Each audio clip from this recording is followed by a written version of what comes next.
جوهر شید خان او د هغه ټیم دی یو لوکل لیول باندې چې کم دی چې هغه چرس خرڅوي او سپلای کوي. محمد طارق ولد محمد ابراهیم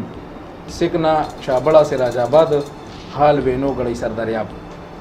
د په خپل ګاډي کې چرس مګل کول 2 کیلو چرس د سره هغه برآمد کړي دي. بل دی بلال ولدي تواب ګل سکنا شیخان مرڅکی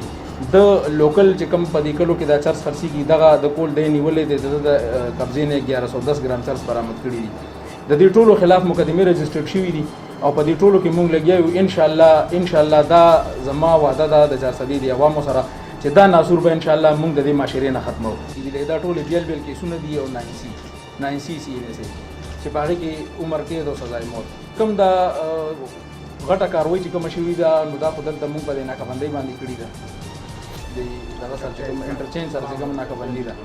او دا نور چې کوم دي نو دا مختلف مقاماتو باندې نیولې شوي دي. دا یو په خپل کلي کې نیولې شوی دی بلال او دا بل چې کوم دی نو دا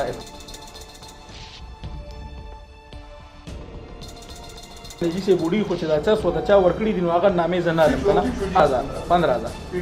فی ټرپ ورته 15,000 هر څومره د دې مالیت خو دا خو په لکونو کې دی ځکه چې چرس هم ښه کافي قیمتي چرس دي اوریجنل چرس دي او ګرده ده او هغه چې کوم دی نو افیون هغه هم ګران دي نو دا په لکونو کې د دې مالیت دی.